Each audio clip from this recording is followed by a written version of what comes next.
আসসালামু আলাইকুম রহমতুল্লাহি বারাকাতু। কেমন আছেন সবাই? আশা করি সবাই ভালো আছেন। তো প্রতিদিনের মতো নতুন আরো একটি রেসিপি ভিডিও নিয়ে আপনাদের মাঝে হাজির হলাম। তো আজকের ভিডিওটা আপনারা একটু স্কিপ করবেন না। খুব সহজে মেহমান বা বাচ্চাদের টিফিনে বা সকালের নাস্তায় এরকম ঝটপট নুডলস রেসিপি তৈরি করতে পারবেন। যারা কখনো রান্না করেন তাদের জন্য এই ভিডিওটা। আমি মনে করি কম বেশি সবাই পারে। তবে আমি যেভাবে রান্না করি সেভাবে রান্না করার জন্য চলে আসলাম। তো এখানে আমি ১ প্যাকেট প্রাণের নুডলস নিয়ে নিয়েছি। আর এখানে পেঁয়াজ আর ক্যাপসিকাম নিয়ে নিয়েছি একটা। গাজর, টমেটো, পেঁয়াজ, রসুন, কাঁচামরিচ আর আমি শুধু দিব এখানে টমেটো সস আর ডিম আর ওইখানে সালাদের পাতা। তো খুব একটা বেশি কিছু দিয়ে না, সবার আগে আমি নুডলসটাকে সেদ্ধ করে নেব। তো এখানে আমি পানিটা আগেই গরম দিয়ে দিয়েছি। এখন আমি এখান থেকে আমার যা লাগবে সেটা কেটে নেব। তো আমার সম্পূর্ণ ক্যাপসিকাম এবং গাজরটা আমি নিব না। অর্ধেকটা ক্যাপসিকাম এবং অর্ধেকটা গাজরই নিব। তো পানিটা যখন ফুটে উঠছে সে পর্যায়ে আমি এই নুডলসটা দিয়ে দেব। পুরো ১ প্যাকেট ধরেই দিয়ে দিব। খুব একটা বড় প্যাকেট না। তো আমি এখানে কোনো দেই নাই। উম মানে লবণ বা কোনো তেল ব্যবহার করি নাই। এখন শুধু একটু উল্টে দেব।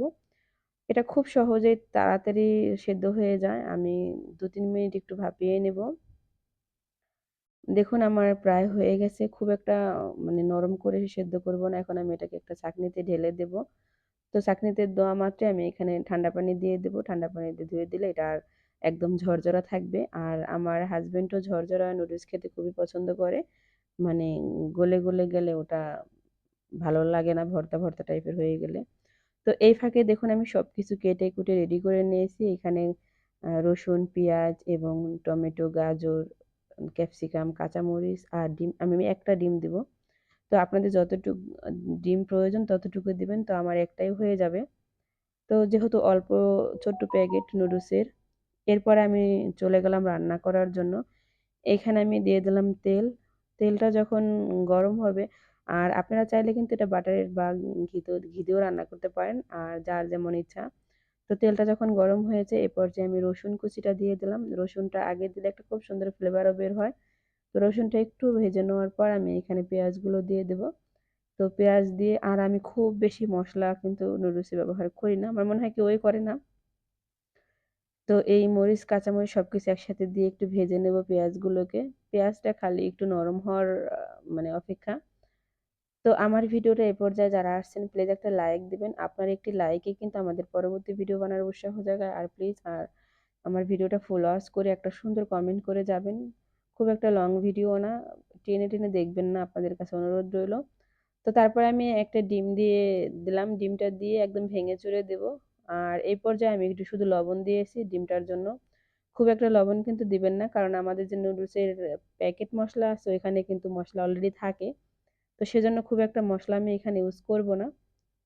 তো দেখুন আমি এখানে সেই গাজর এবং টমেটো, ক্যাপসিকাম সবকিছু একত্রে এখন দিয়ে দেব। কারণ এটা এখনই খুব একটা সেদ্ধ করতে হয় না, কারণ এই সমস্ত সবজি হাফ সেদ্ধই খাওয়া যায়। আমি যেগুলো এখন দিয়েছি, তো আমার কাছে মটরশুঁটি ছিল না। আপনারা চাইলে কিন্তু এখানে মটরশুঁটিও দিতে পারেন আর ক্যাপসিকাম ৩ কালারটাই দিতে পারেন। তো আমার কাছে যা ছিল আমি তাই দিয়েছি। আর মটরশুঁটি দিলে কিন্তু খুব দারুণ মজা হয়। তো এই পর্যায়ে আমি সেই নুডলসের যে মসলাটা আছে সেটা দিয়ে দেব।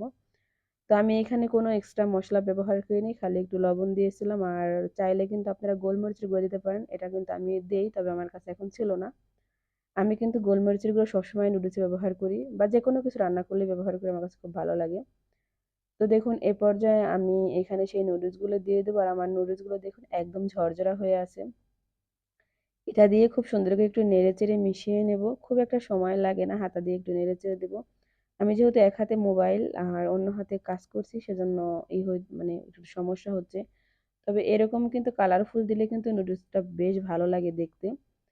তো আমি আরেকটু স্বাদ বাড়ানোর জন্য এখানে আমি টমেটোর সস দিয়ে দেব। আমি এখানে প্রায় ২ চামচ পরিমাণ দিয়ে দিয়েছিলাম। আপনার যতটুকু লাগবে ততটুকু দিবেন। আর না দিলেও সমস্যা নাই। যারা টমেটো সস পছন্দ করেন না তারা স্কিপ করতে পারেন। তবে দিলে যে কি পরিমাণ টেস্ট হয় এটা আপনারা খেলেই বুঝতে পারবেন। তো এখন নেড়েচেড়ে এটাকে মিশিয়ে নেব। আর যারা আরো একটু ভালো মতো খেতে চান তারা এখানে সয়া সস বা চিলি সস এগুলো দিতে পারেন। আমার কাছে এখন হাতের কাছে এগুলো ছিল না। আমি চিলি সসটাও দেই। তো একদমই রেডি। এখন আমি পরিবেশন করে নেব। দেখুন বাচ্চারা দেখলে কিন্তু এরকম কালারফুল দেখলে কিন্তু খেতে মানে খাওয়ার জন্য পাগল হয়ে যাবে। যারা যে বাচ্চারা খেতে চায় না তারাও খাবে। তো লাস্ট আমি প্লেটে এটাকে ডেকোরেশন করে নিয়েছি। তারপরে এখানে আমি যে সালাদ পাতা এটা দিয়ে পরিবেশন করব। আর আমি এই পাতা দিয়েই এটা বেশি মজা লাগে। আপনারা এটার পরিবর্তে এখানে ধনিয়া পাতাও দিতে পারেন লাস্ট ফিনিশিং এ। এটা দিয়ে দিতে যেমন সুন্দর লাগে, এটা দিয়ে খেলে কিন্তু আপনি যে তেলটা দিয়ে রান্না করছেন এটা একদমই লাগে না। আর খেতে কিন্তু দারুণ মজা হয়। আমার হাসব্যান্ড বা আমি দুজনেই এই পাতাটা পছন্দ করি। তো এই পাতাটা কিন্তু আমি দেশে থাকতেও খাইছি, আমাদের বাড়িতে আছিল। তো মানে আমরা ছাদে লাগায় রাখতে। ভিডিওটা আর লম্বা করব না। আজকের মতো এখানেই শেষ করব। সবাই ভালো থাকবেন, সুস্থ থাকবেন। আসসালামু আলাইকুম ওয়া রাহমাতুল্লাহি ওয়া বারাকাতুহু।